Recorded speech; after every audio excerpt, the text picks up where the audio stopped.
Bapak, Ibu, dan Saudara yang dikasihi Tuhan, selamat pagi. Selamat menjalankan ibadah pada pagi hari ini. Namun sebelumnya kami akan menyampaikan warta jemaat GKJ Terucuk. Yang pertama, pemberkatan pernikahan. Saudara Sandy Cipta Kurniawan, putra dari Bapak Sucipto, Ibu Diani Dwiwati, dengan Saudari Kartika, putri dari Bapak Kodiran, Ibu Surti, akan diberkati pernikahannya besok pada hari Jumat, tanggal 14 Agustus 2020, pukul 9 WIB di GKJ Terucuk, kelompok 2 Nggaden. Mohon perhatian dan doanya. Untuk yang kedua, kewargaan. Mohon doanya bagi warga jemaat yang sedang sakit dan yang masih dalam masa pemulihan. Untuk kelompok 1, Ibu Mariati. Untuk kelompok 2, 1, Bapak CH Surono. 2, Ibu Agustina. 3, Bapak Marsudi. 4, Ibu Giem. 5, Ibu Endang Kristiani. Selamat ulang tahun bagi warga jemaat yang berulang tahun pada minggu ini. Untuk kelompok 1, Bapak Slamet Sutrisno, tanggal 12 Agustus. 2, Bapak Suwito, tanggal 14 Agustus. 3, Lanang Jagat Sejati, tanggal 14 Agustus. 4, Bapak Sumadi, tanggal 15 Agustus. 5, Naraya Dwi Putra, tanggal 15 Agustus. Untuk kelompok 2, 1, Dimitri Dinar Kristofani, tanggal 11 Agustus.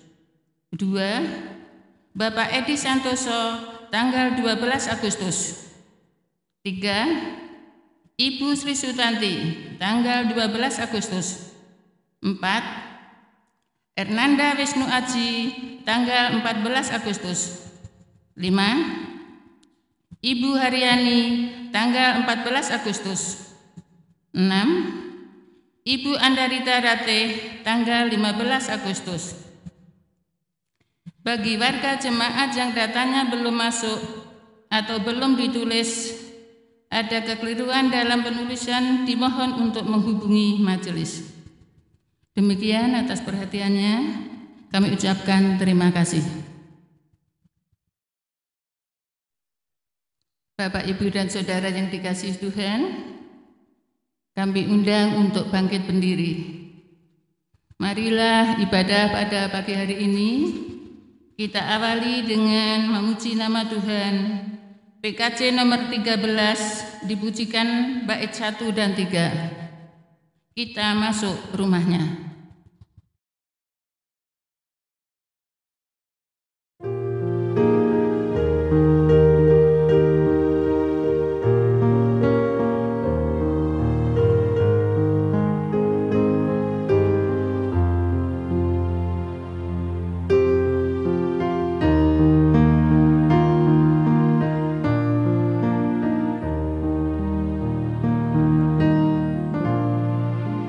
Kita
Pertolongan kita adalah dalam nama Tuhan yang menciptakan langit dan bumi. Amin. Kasih karunia dan damai sejahtera dari Allah Bapa dan Tuhan Yesus Kristus ada pada saudara sekalian. Dan pada saudara juga. Jemaat dipersilahkan duduk. Jemaat yang dikasihi Tuhan, kita semua pernah belajar memahami rancangan Tuhan yang kadang tidak sesuai dengan harapan kita. Bagaimana perjuangan kita untuk bisa menerima kehendak Tuhan? Bagaimana kita yang ragu menjadi percaya akan rancangannya selalu indah dan tepat pada waktunya? Jika kita berani mengakui pasti tidak mudah, mungkin hampir menyerah, bahkan sudah berserah. Pada akhirnya hati kita pun kembali pada Tuhan untuk percaya, menaruh harapan, serta mengandalkan Tuhan. Jemaat yang dikasihi Tuhan, mari kita memuliakan nama Tuhan. Kita menyanyikan dari pelengkap Idim Jemaat 4. Akan kita pujikan bait 1 dan 2. Angkatlah hatimu pada Tuhan.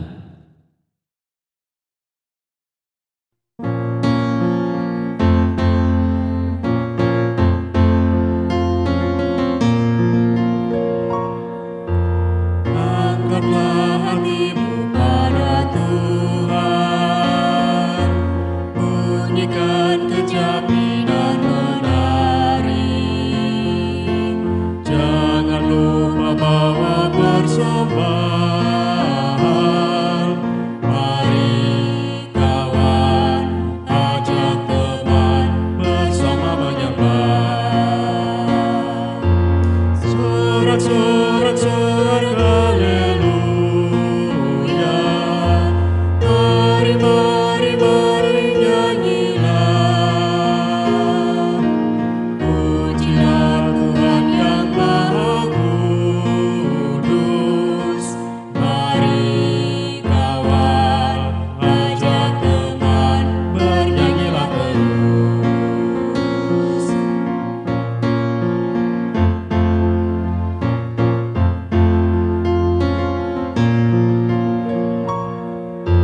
Janganlah mengaku anak Tuhan jika engkau mengeraskan hati. Jadilah pelaku firman Tuhan. Mari kawan, ajak teman, bersama menyembah. Sorak-sorak haleluya, mari nyanyilah. Pujilah Tuhan yang Maha Kudus. Mari kawan, ajak teman, bernyanyilah terus.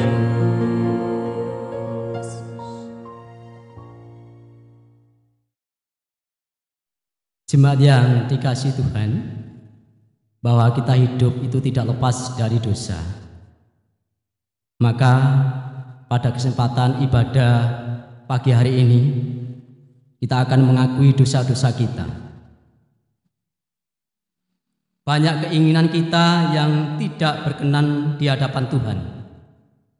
Kadang tidak taat, cenderung melawan dan keras kepala karena ego yang tidak terkendali. Ampunilah kami, ya Tuhan.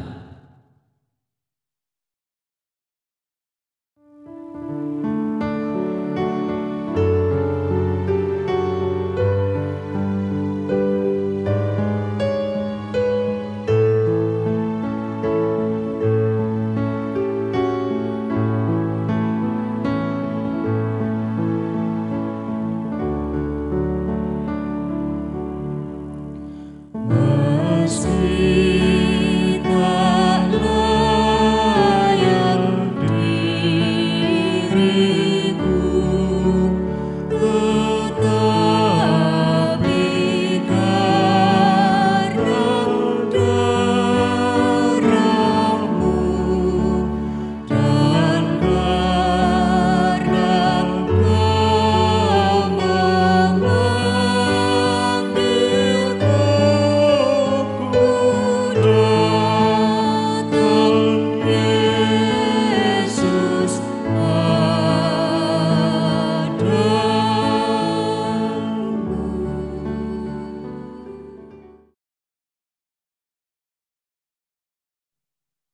merasa bisa melakukan semua hal yang dengan kekuatan sendiri, menjauh dari Tuhan, tidak percaya atas rancangannya yang menuntut kita berjalan pada terangnya.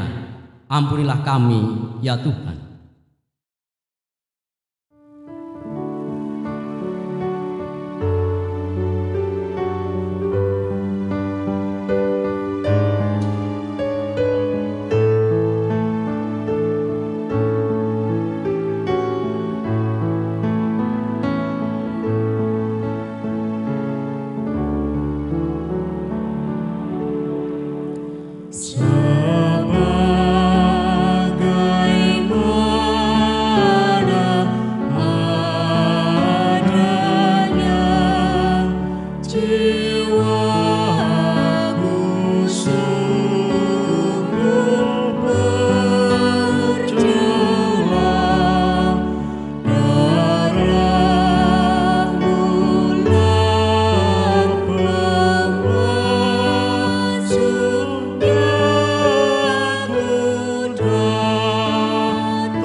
Jemaat dipersilahkan untuk bangkit berdiri. Terimalah berita anugerah Tuhan dari Yeremia 29 ayat yang ke-11. Sebab aku ini mengetahui rancangan-rancangan apa yang ada padaku mengenai kamu.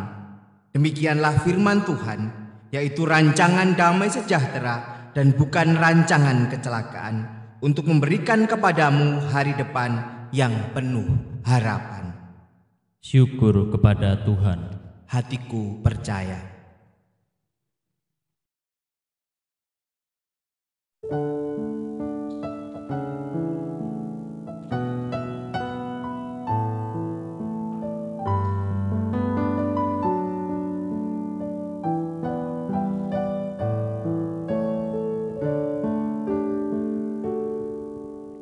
Saat ku tak melihat jalanmu, saat ku tak mengerti rencanamu, namun tetap ku pegang janjimu. Pengharapanku hanya padamu.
Bersama-sama kita akan merenungkan firman Tuhan. Mari kita tunduk di dalam doa memohon pertolongan Roh Kudus. Tuhan Yesus yang sungguh baik, Tuhan Yesus Sang Firman yang hidup, pada pagi hari ini kami datang ke hadirat-Mu di dalam doa kami, di dalam ibadah kami. Kami bersyukur atas perkenanan-Mu ini, sehingga kami boleh merasakan sukacita. Dalam ibadah kami Tuhan, tiba saatnya kami akan merenungkan sebagian dari firman-Mu. Roh Kudus-Mu yang hadir memberikan hikmat dan kebijaksanaan, sehingga kami boleh mengerti apa yang menjadi kehendak-Mu. Berfirmanlah Tuhan, kami mendengarkan. Amin.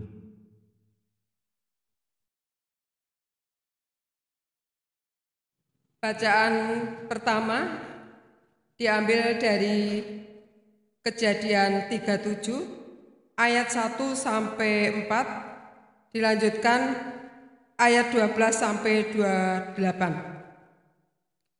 Adapun Yakub, ia diam di negeri penumpangan ayahnya, yakni di tanah Kanaan. Inilah riwayat keturunan Yakub. Yusuf tatkala berumur 17 tahun, jadi masih muda, biasa mengembalakan kambing domba bersama-sama dengan saudara-saudaranya, anak-anak Bilha dan Yilpa, kedua istri ayahnya. Dan Yusuf menyampaikan kepada ayahnya kabar tentang kejahatan saudara-saudaranya. Israel lebih mengasihi Yusuf dari semua anaknya yang lain, sebab Yusuf itulah anaknya yang lahir pada masa tuanya, dan ia menyuruh membuat jubah yang maha indah bagi dia. Setelah dilihat oleh saudara-saudaranya bahwa ayahnya lebih mengasihi Yusuf dari semua saudaranya, maka bencilah mereka itu kepadanya dan tidak mau menyapanya dengan ramah. Yusuf dijual ke tanah Mesir. Pada suatu kali pergilah saudara-saudaranya mengembalakan kambing domba ayahnya dekat Sikem. Lalu Israel berkata kepada Yusuf, "Bukankah saudara-saudaramu mengembalakan kambing domba dekat Sikem? Marilah engkau kusuruh kepada mereka." Sahut Yusuf, "Ya Bapa." Kata Israel kepadanya, "Pergilah engkau melihat apakah baik keadaan saudara-saudaramu dan keadaan kambing domba, dan bawalah kabar tentang itu kepadaku." Lalu Yakub menyuruh dia dari lembah Helbron, dan Yusuf pun sampailah ke Sikem. Ketika Yusuf berjalan ke sana kemari di padang, bertemulah ia dengan seorang laki-laki yang bertanya kepadanya, "Apakah yang kau cari?" Sahutnya, "Aku mencari saudara-saudaraku. Tolonglah katakan kepadaku di mana mereka mengembalakan kambing domba." Lalu kata orang itu, "Mereka telah berangkat dari sini, sebab telah kudengar mereka berkata, 'Marilah kita pergi ke Dotan.'" Maka Yusuf menyusul saudara-saudaranya itu dan didapatnyalah mereka di Dotan. Dari jauh ia telah kelihatan kepada mereka, tetapi sebelum bermufakat mencari daya upaya untuk membunuhnya, kata mereka seorang kepada yang lain, "Lihat, tukang mimpi kita itu datang. Sekarang marilah kita bunuh dia dan kita lempar ke dalam salah satu sumur ini. Lalu kita katakan seekor binatang buas telah menerkamnya. Dan kita akan lihat nanti bagaimana jadinya mimpi itu." Ketika Ruben mendengar hal ini, ia ingin melepaskan Yusuf dari tangan mereka. Sebab itu katanya, "Janganlah kita bunuh dia." Lagi kata Ruben kepada mereka, "Janganlah tumpahkan darah, lemparkanlah dia ke dalam sumur yang ada di padang gurun ini. Tetapi janganlah apa-apa dia." Maksudnya hendak melepaskan Yusuf dari tangan mereka dan membawanya kembali kepada ayahnya. Baru saja Yusuf sampai kepada saudara-saudaranya, mereka pun meninggalkan jubah Yusuf, jubah maha indah yang dipakainya itu, dan mereka membawa dia dan melemparkan dia ke dalam sumur. Sumur itu kosong, tidak berair. Kemudian duduklah mereka untuk makan. Ketika mereka mengangkat muka, kelihatanlah kepada mereka suatu kafilah orang Israel datang dari Gilead dengan untanya yang membawa damar, balsam, dan damar ladan. Dalam perjalanannya mengangkut barang-barang itu ke Mesir. Lalu kata Yehuda kepada saudara-saudaranya itu, apakah untungnya kalau kita membunuh adik kita itu dan menyembunyikan darahnya? Marilah kita jual dia kepada orang Israel ini. Tetapi janganlah kita apa-apakan dia, karena ia saudara kita, darah daging kita. Dan saudara-saudaranya mendengarkan perkataan itu. Ketika ada saudagar-saudagar Midian lewat, Yusuf diangkat ke atas dari dalam sumur itu. Kemudian dijual kepada orang Ismail itu dengan harga 20 sikal perak. Lalu Yusuf dibawa mereka ke Mesir. Demikianlah sabda Tuhan. Syukur kepada Allah.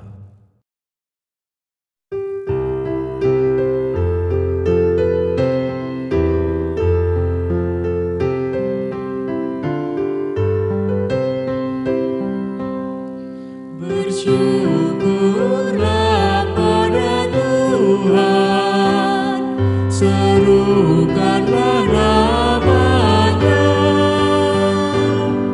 kenangkanlah karyanya ke semua bangsa, pegang segala titanya, haleluya. Bernyanyilah, bermazmurlah baginya, percakapkan semua karya ajaibnya, bermegah dalam nama-Nya yang kudus, bersuka hati yang mencarinya.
tuannya.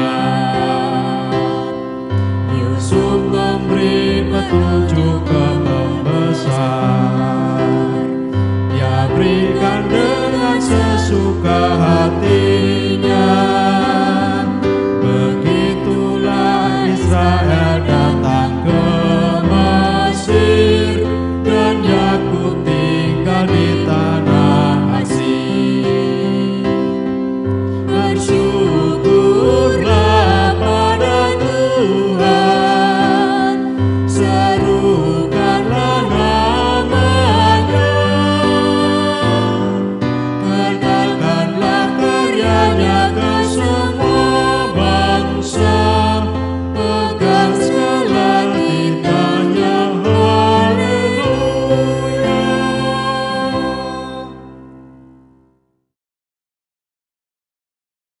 Bacaan kedua diambil dari Roma 10 ayat 5 sampai 15. Sebab Musa menulis tentang kebenaran karena hukum Taurat.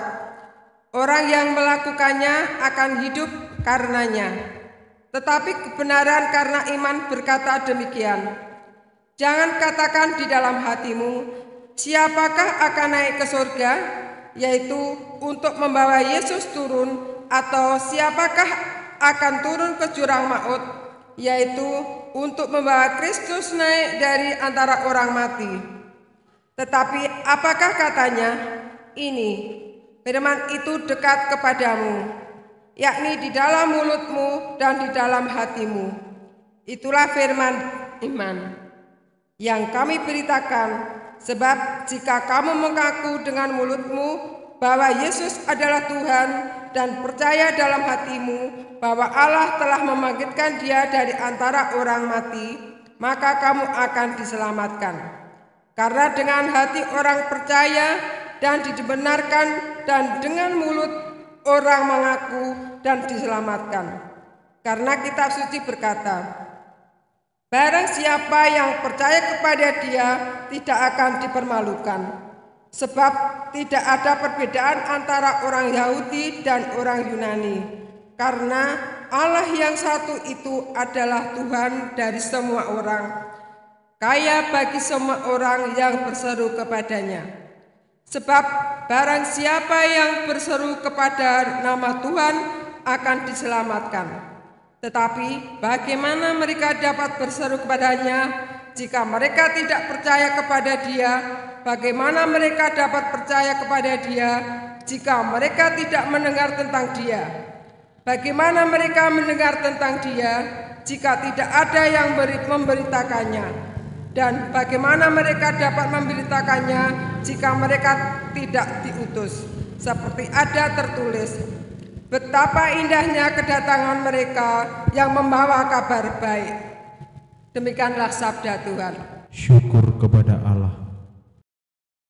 Bacaan Injil akan kita baca bersama-sama dari Matius 14 ayat 22 sampai dengan 33. Oleh Lembaga Alkitab Indonesia diberi judul Yesus berjalan di atas air.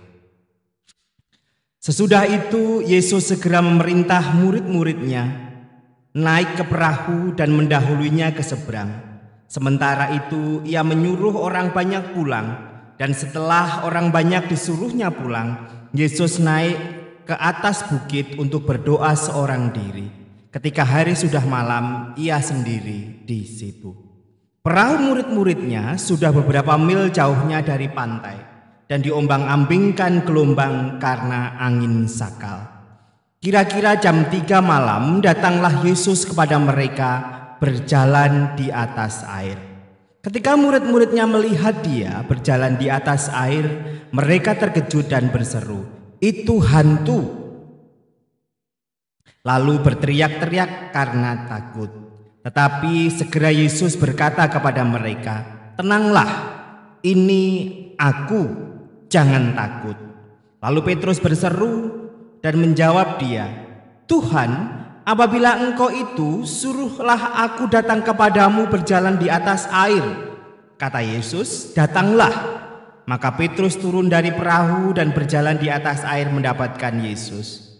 Tetapi ketika dirasanya tiupan angin, takutlah ia dan mulai tenggelam, lalu berteriak, "Tuhan, tolonglah aku."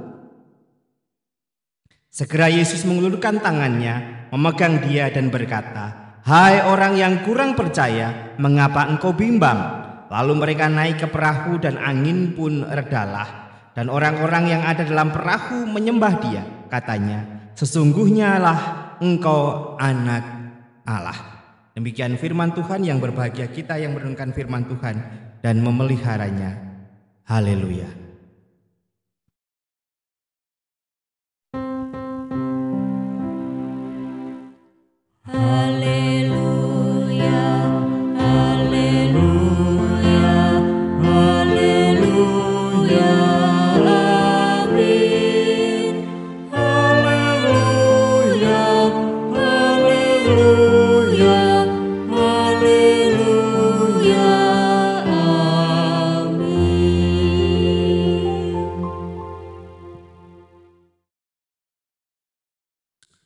Takut. Mari kita bicara tentang rasa takut. Siapa yang di dalam hidupnya tidak pernah merasa takut? Kenapa kita merasa takut? Bisakah kita berani tanpa merasa takut? Yang disebut orang yang berani itu yang seperti apa? Apakah orang berani itu orang yang tidak punya rasa takut? Bukan. Orang berani adalah orang yang sebenarnya takut terhadap sesuatu, tetapi mau menghadapi ketakutan itu. Nah, Bapak Ibu Saudara yang dikasihi Tuhan, berbicara tentang rasa takut. Sekarang ini kalau mau jujur, kita juga ada dalam rasa ketakutan itu. Ketika kita berhadapan pada sebuah situasi kondisi pandemi COVID-19, ada ketakutan bagaimana kita menjaga kesehatan kita supaya kita tidak terjangkit virus yang sedang menjadi pandemi ini. Jadi ketakutan itu memang nyata ada dalam hidup kita.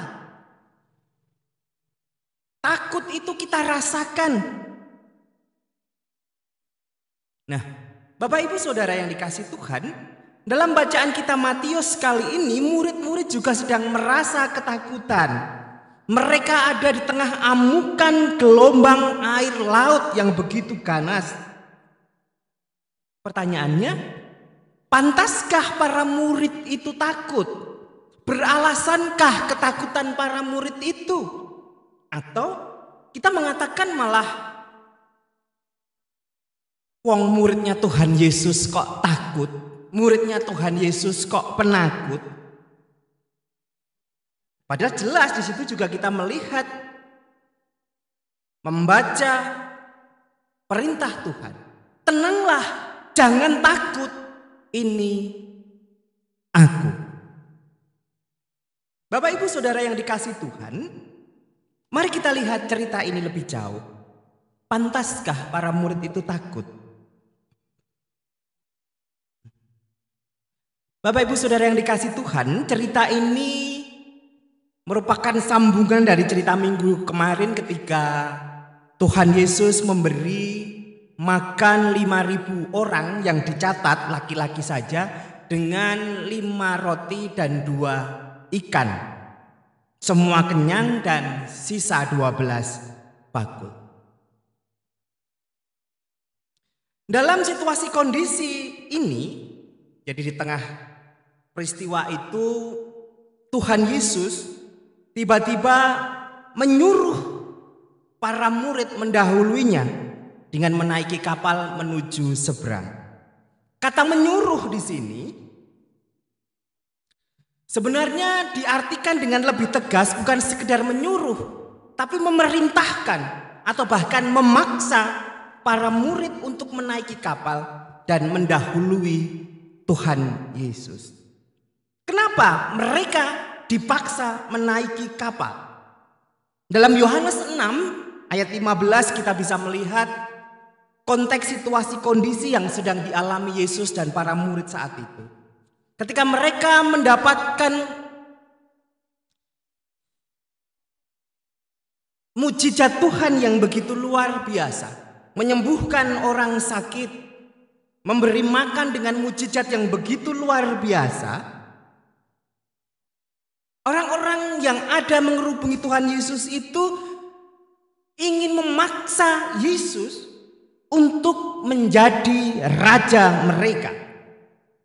Jadi sebenarnya ada situasi masa yang hampir tidak terkendali. Dan biasanya ketika masa yang banyak berkumpul tidak bisa dikendalikan itu, kemungkinan terbesar itu akan terjadi sebuah kerusuhan.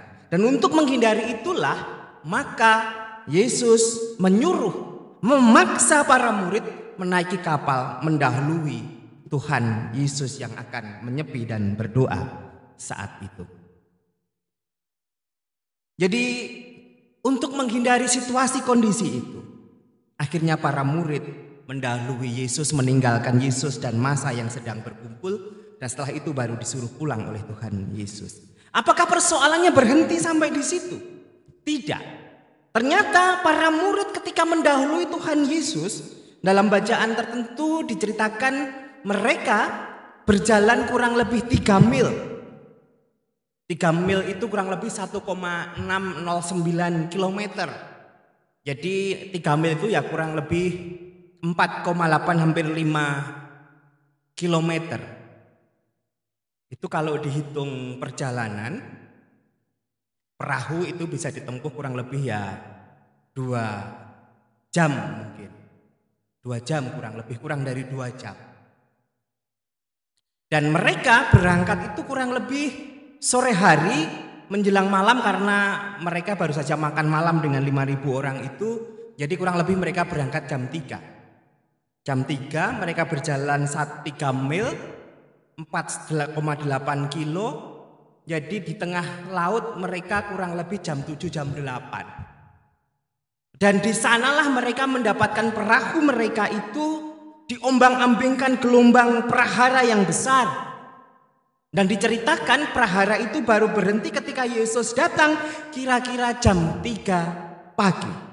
Bayangkan dari jam 9 sampai jam 3 pagi perahu mereka diombang-ambingkan oleh prahara yang besar. Jadi seolah-olah para murid ini keluar dari mulut buaya masuk ke mulut harimau. Mereka keluar dari situasi kemungkinan amukan massa yang tidak terkendali menuju prahara di tengah laut yang luar biasa. Bayangkan dari jam 8 kurang lebih sampai jam 3, 8, 9, 10, 11, 12, 13, 14, 15, kurang lebih 8 jam. Kurang lebih 8 jam perahu mereka terombang-ambingkan. Jadi bagi saya, kalau para murid itu takut, itu beralasan, itu wajar. Karena memang situasi yang mereka hadapi, situasi antara hidup dan mati. Walaupun mereka sebenarnya banyak juga diantaranya adalah para nelayan. Tetapi saya berpikir kita tidak bisa menyalahkan para murid ini kalau mereka takut. Tapi kemudian Yesus mengatakan, tenanglah, jangan takut, ini aku. Nah, kalau yang jadi para murid itu adalah kita.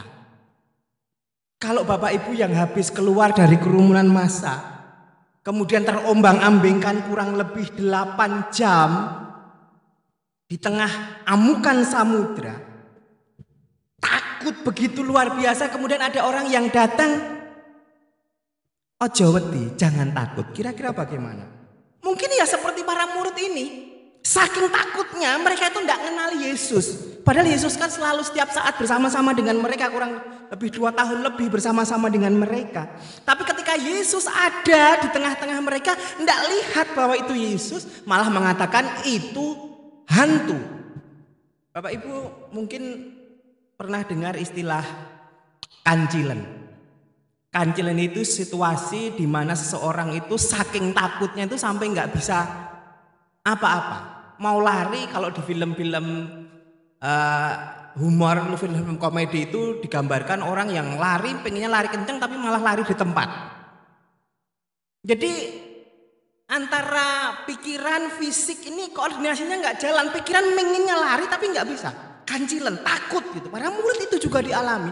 Sehingga ketika Yesus datang mereka tidak melihat dan mengenalinya. Malah mengatakan ada hantu. Dan Yesus datang kepada mereka berjalan di atas air. Ada manusia yang berjalan di atas air. Jadi bagi saya ketakutan para murid itu wajar. Ning tengah segara diombang-ambingke bar kuwi ana wong mlaku ning dhuwur segara diarani mau medhi. Bagi saya wajar. Tapi kemudian Yesus mengatakan, tenanglah, ini aku, jangan takut. Kalau Bapak Ibu Saudara yang jadi para murid menerima firman ini bagaimana? Wong situasi kondisi ini kaya ngono kok ra oleh wedi. Kita bisa melihat situasi kondisi dari dua sisi. Yang pertama dari sisi para murid diwakili oleh Petrus. Petrus ini murid Tuhan yang unik. Disebut sebagai dengan julukan batu karang. Imannya begitu luar biasa, pemberani, bahkan dalam tanda petik ada kesan kurang perhitungan karena mengikuti emosinya saja. Dimanapun engkau berada, aku akan mengikutimu. Petrus pernah mengatakan itu. Tetapi ditanya seorang perempuan ketika Yesus akan disalib, dia mengatakan tidak tahu. Bahkan bukan hanya 1 kali tapi 3 kali. Dalam cerita ini pun Petrus menampakkan reaksi yang begitu luar biasa. Ketika Yesus mengatakan ini aku, jangan takut, tenanglah. Petrus menanggapi apa? Tuhan, kalau itu engkau, suruhlah aku menghampirimu dengan berjalan di atas air. Dan benar, Petrus melangkahkan kakinya di atas air laut yang masih mengamuk. Dalam cerita ini digambarkan airnya belum tenang, masih dalam badai yang begitu luar biasa. Dan Petrus berani melangkahkan kakinya keluar dari perahu itu. Petrus saya yakin juga takut, tapi dia mau mengatasi ketakutannya itu dan melangkahkan kakinya keluar dari perahu itu dan mendapatkan Yesus. Dan ajaib, Petrus bisa berjalan di atas air juga, menghampiri Yesus.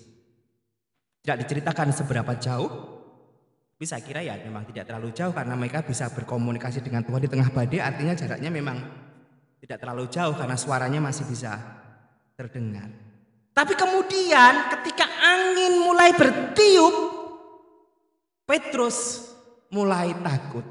Dan ketika dia mulai takut, dia mulai tenggelam ke dalam laut. Bagi saya apa yang dilakukan Petrus dan para murid, khususnya Petrus mewakili iman kita. Bahwa kita harus mengakui bahwa rasa takut itu emosi dasar yang dimiliki oleh manusia. Seperti halnya senang, gembira, kecewa, marah, diantaranya juga takut. Kita tidak bisa memaksakan orang tidak merasa takut. Karena rasa takut itu sesuatu insting yang begitu saja muncul, yang tidak bisa ditahan. Takut itu muncul begitu saja. Dan bagi saya rasa takut itu tidak perlu ditolak, rasa takut itu tidak perlu dihindari, rasa takut itu harus kita terima. Justru karena kita merasa takut, kita menyadari keringkihan kita, bahwa kita ini manusia, bahwa kita itu memerlukan kehadiran orang lain untuk menghibur, untuk menguatkan kita.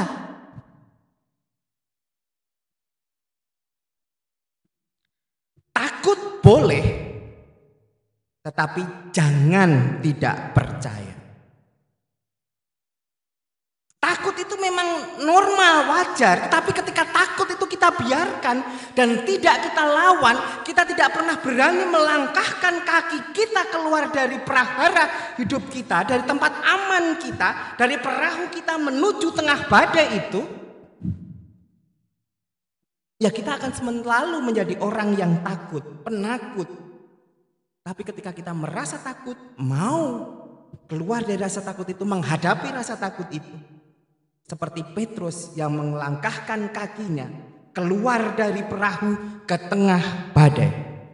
Dan luar biasa yang terjadi, Petrus bisa berjalan di atas air seperti halnya Yesus.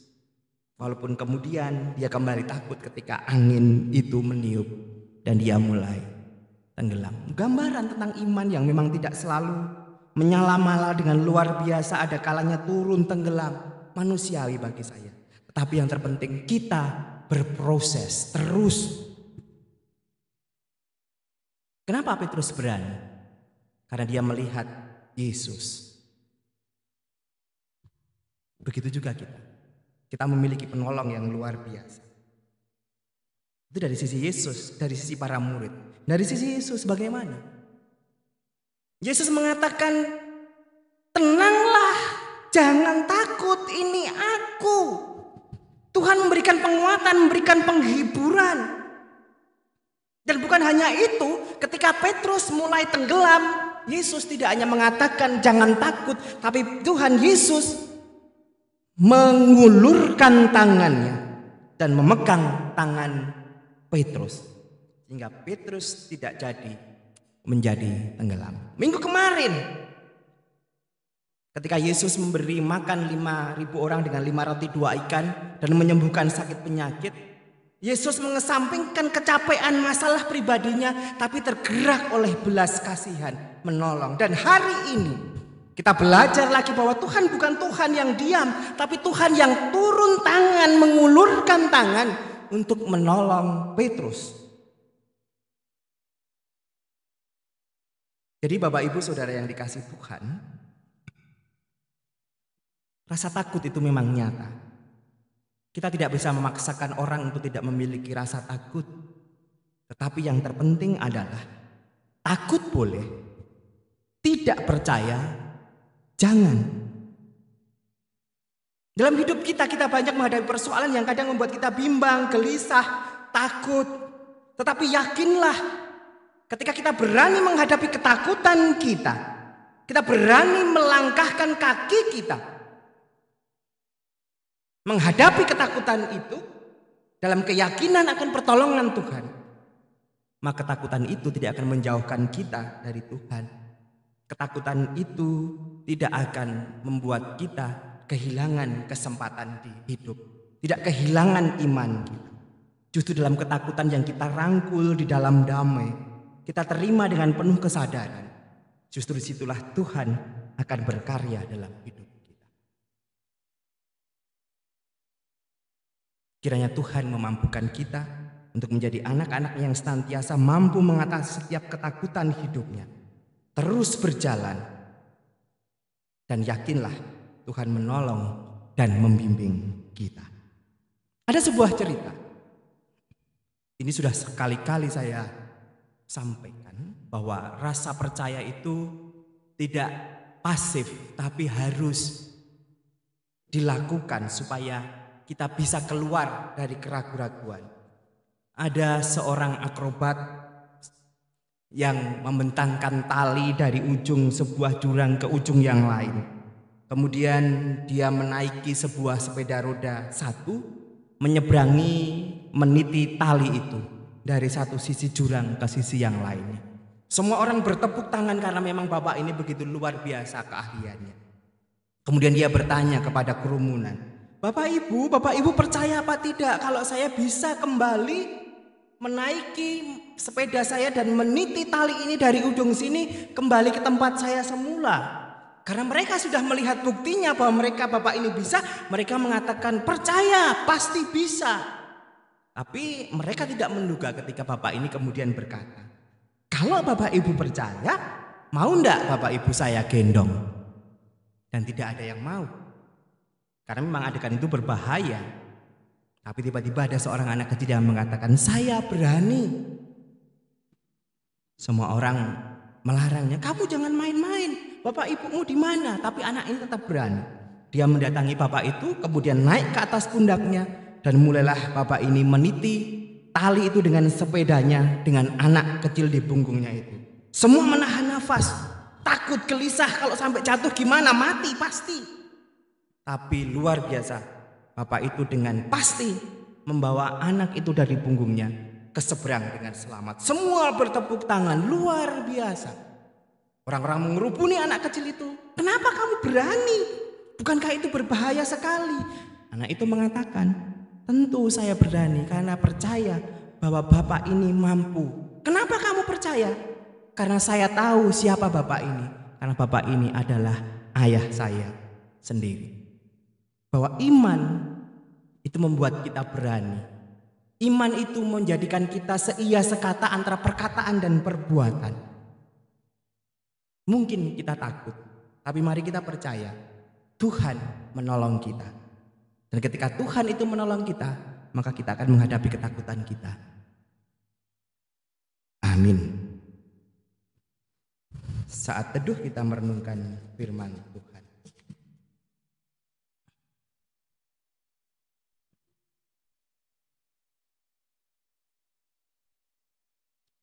Cukup.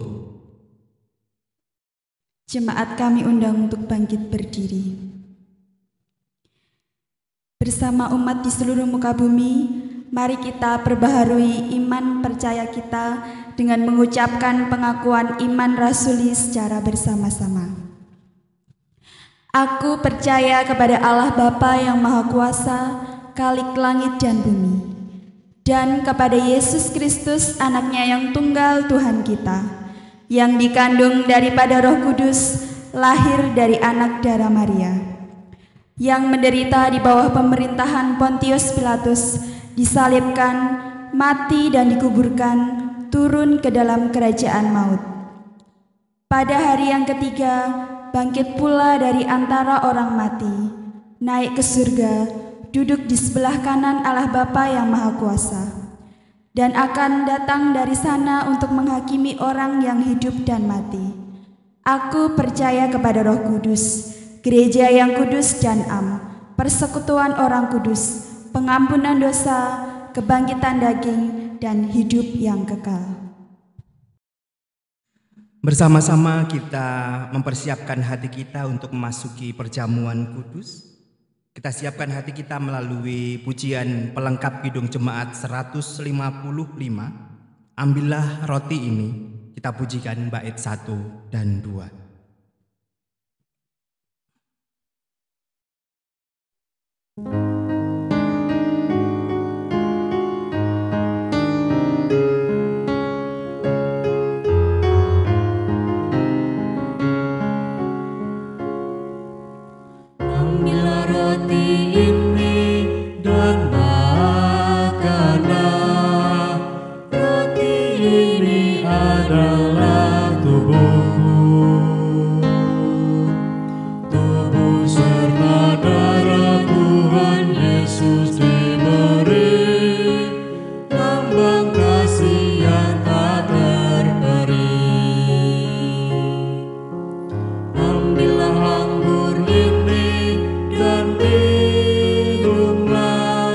Semua kamu minum dari sini.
Saudara yang dikasihi Tuhan Yesus Kristus, dalam kebaktian ini akan dilayankan sakramen perjamuan sebagaimana yang telah diberitakan dalam warta gereja.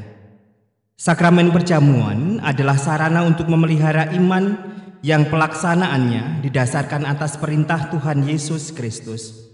Menjelang Tuhan Yesus disalib, ia mengambil roti, mengucap berkat, memecah-mecahnya, lalu memberikannya kepada para muridnya dan berkata, "Ambillah, makanlah, inilah tubuhku." Sudah itu ia mengambil cawan, mengucap syukur, lalu memberkatinya dan memberikannya kepada mereka dan berkata, "Minumlah kamu semua dari cawan ini, sebab inilah darahku, darah perjanjian yang ditumpahkan bagi banyak orang untuk pengampunan dosa." Saudara yang dikasihi Tuhan Yesus Kristus, sakramen perjamuan mengingatkan kita akan penyelamatan Allah, keberadaan kita sebagai keluarga Allah, perjamuan yang sempurna di surga, dan pemberitaan tentang kematian Yesus sampai Ia datang. Sebelum menerima sakramen perjamuan ini, marilah kita sekali lagi menguji diri sendiri dengan bertanya sebagai berikut. Pertama, apakah kita mengakui bahwa kita dahulu berada dalam kondisi tidak selamat, tetapi oleh anugerah Allah kita diselamatkan melalui pengorbanan Tuhan Yesus Kristus? Pertanyaan kedua, apakah kita bersedia menyerahkan diri kepada Allah dengan bersungguh-sungguh menjalani hidup baru di dalam kuasa Roh Kudus sebagai ungkapan syukur atas anugerah keselamatan? Saudara yang dikasihi Tuhan Yesus Kristus, sebelum kita bersama-sama ikut ambil bagian dalam sakramen perjamuan ini, marilah kita berdoa. Mari berdoa. Tuhan Yesus di surga, kiranya Tuhan berkenan memakai perjamuan kudus ini sebagai pengingat akan cinta kasih-Mu, sehingga kami meyakini akan berkat-Mu sampai kami menerima perjamuan yang sempurna di surga bersama-sama dengan Engkau. Dalam Kristus Yesus Juru Selamat kami yang hidup, kami berdoa. Amin.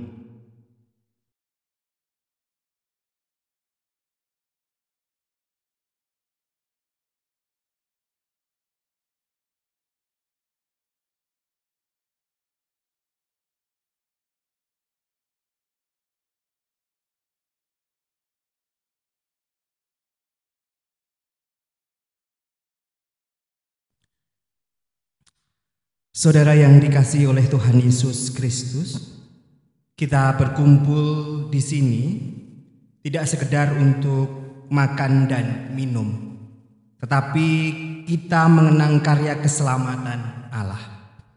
Marilah kita mengingat Tuhan Yesus Kristus di surga, dan hati kita menetapkan bahwa kehidupan kita senantiasa dipelihara oleh Tuhan Yesus Kristus. Saat hening sejenak bagi kita.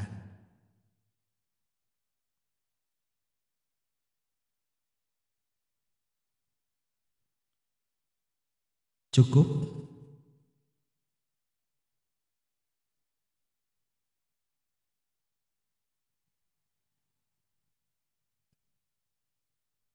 Roti yang terpecah-pecah ini adalah lambang tubuh Tuhan Yesus Kristus.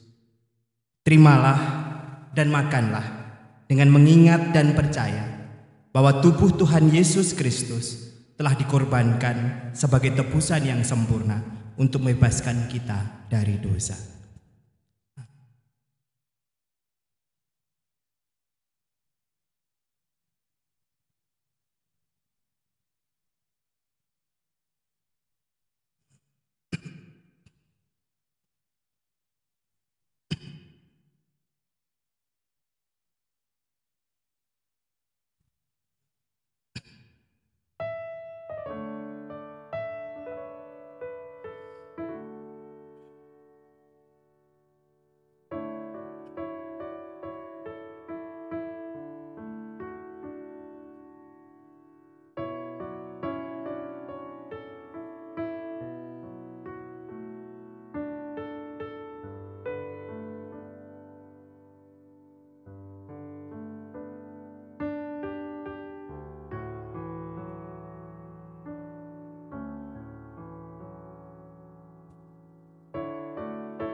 Dengan mengingat dan percaya bahwa tubuh Tuhan Yesus Kristus telah dikorbankan sebagai tebusan yang sempurna untuk membebaskan kita dari dosa, makanlah roti ini.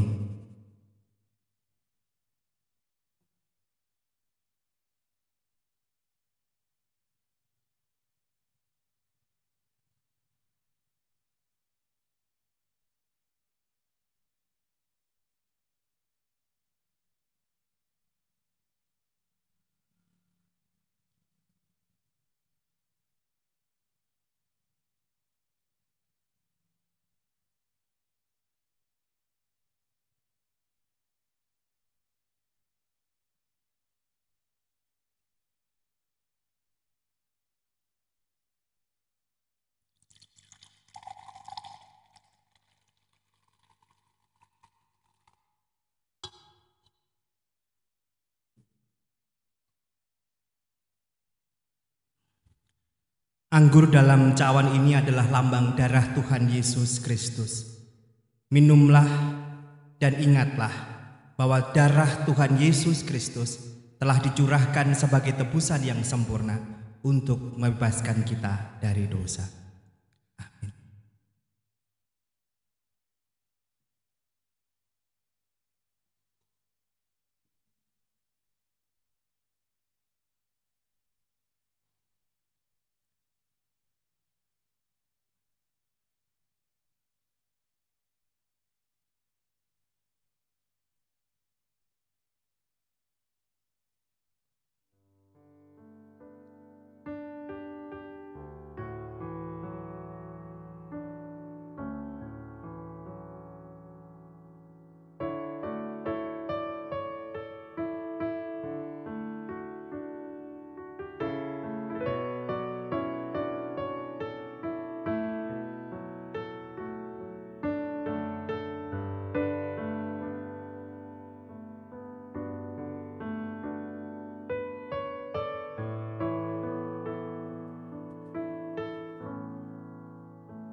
Dengan mengingat dan percaya bahwa darah Tuhan Yesus Kristus telah ditumpahkan sebagai tebusan yang sempurna dan pengampunan dosa, minumlah anggur ini.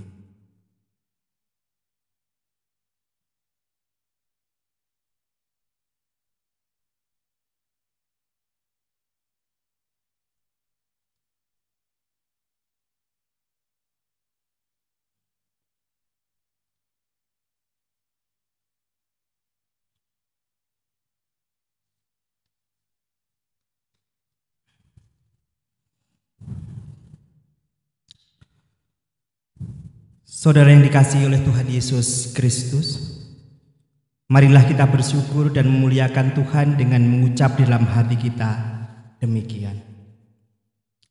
Pujilah Tuhan, hai jiwaku, pujilah namanya yang kudus, hai segenap batinku. Pujilah Tuhan, hai jiwaku, dan janganlah lupakan segala kebaikannya. Dia yang mengampuni segala kesalahanmu, yang menyembuhkan segala penyakitmu.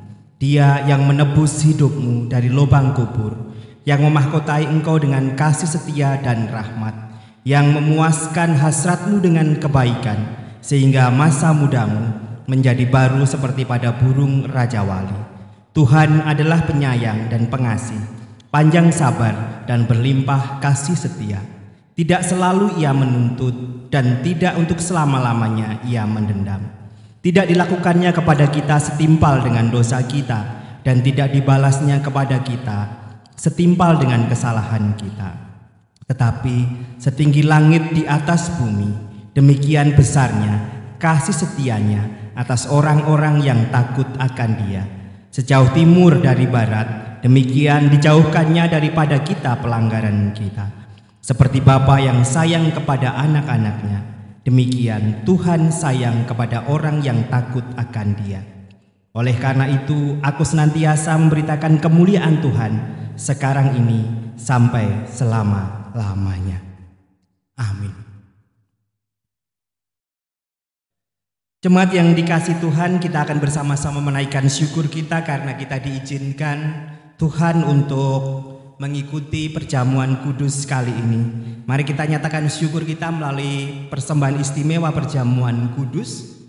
Kita memberikan persembahan ini diiringi pujian nyanyian Kidung Baru nomor 100, Rindukah Engkau Mendapat Berkat Tuhan, bait 1 dan 2.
Jemaat yang dikasihi dan mengasihi Tuhan, bersama-sama kita memasuki saat hening, menaikkan doa-doa syafaat di dalam doa-doa pribadi kita.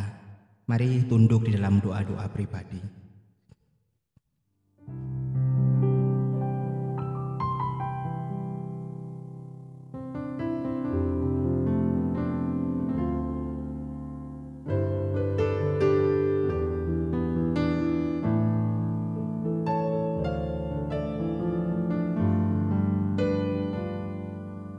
Bersama-sama kita akhiri dengan kita menaikkan doa Bapa kami dalam pujian. Bapa kami di surga.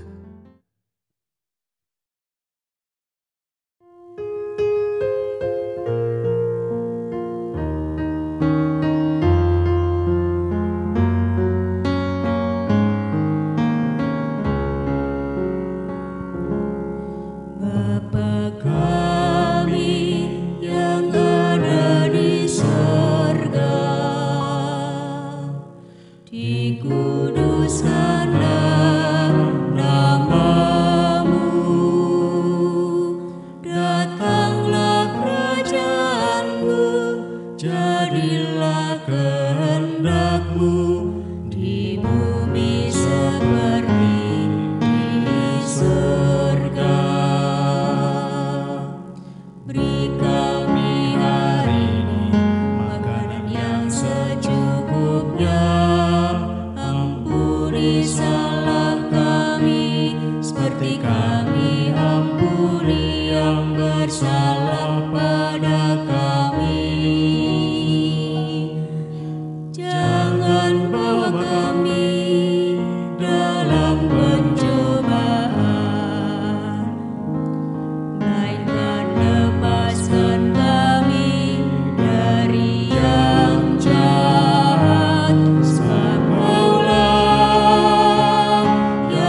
Bapak, Ibu, serta saudara dan anak-anak yang dikasihi oleh Tuhan Yesus Kristus, tiba saatnya kita akan memberikan persembahan atas anugerah yang diberikan Tuhan kepada kita. Dasar untuk kita memberikan persembahan terambil dari 2 Korintus 9 ayat yang ke-6. 2 Korintus 9 ayat yang ke-6. Camkanlah ini, orang yang menabur sedikit akan menuai sedikit juga, dan orang yang menabur banyak akan menuai banyak juga. Untuk mengumpulkan persembahan, kita barengi dengan memuji nama Tuhan dari Kidung Jemaat 302. Nanti kita pujikan bait 1 dan 3. Ku beri persembahan.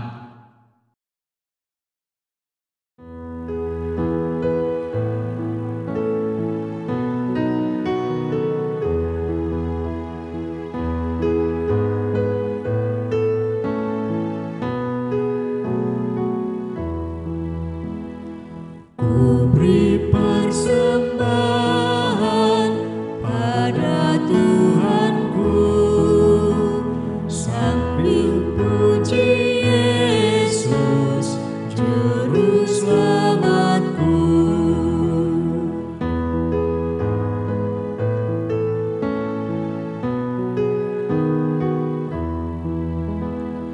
Mari kawan-kawan, rela hatilah, bawa persembahan, datanglah segera.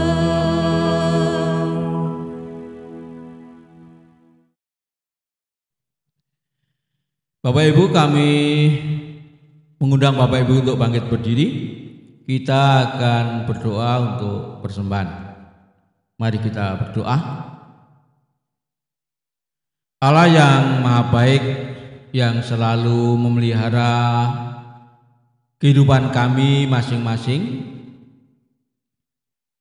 dari pagi hingga sampai saat ini kami selalu bersukacita karena Tuhan ada bersama kami. Kesempatan yang indah ini Tuhan, kami anak-anak-Mu membawa persembahan sebagai ucap syukur kami atas berkat yang telah Tuhan limpahkan kepada kami. Kiranya Tuhan berkenan untuk menerima, Tuhan menyucikan dan memberkati, sehingga persembahan ini nanti bisa berguna untuk kemuliaan nama Tuhan. Ampuni ya Tuhan di dalam kami mengaturkan persembahan ini, jika ada dosa yang terselip. Di dalam nama Tuhan Yesus Kristus, doa ini kami panjatkan. Amin. Bapak, Ibu, serta saudara yang dikasihi Tuhan, kita akan mengakhiri ibadah pada pagi hari ini. Kita memuji nama Tuhan dari Kidung Jemaat 413. Nanti kita pujikan bait 1 dan 2. Tuhan pimpin anak-Mu.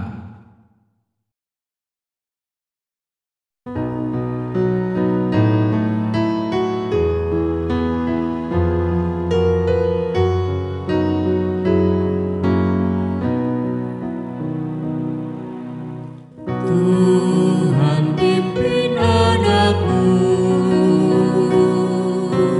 agar tidak tersesat.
Arahkan hatimu kepada Tuhan. Kami mengarahkan hati kami kepada Tuhan. Jadilah saksi Kristus. Syukur kepada Allah, Terpujilah Tuhan. kini dan selamanya. Terimalah berkat Tuhan. Tuhan memberkati engkau dan melindungi engkau. Tuhan menyinari engkau dengan wajah-Nya dan memberi engkau kasih karunia. Tuhan menghadapkan wajah-Nya kepadamu dan memberi engkau damai sejahtera. Amin.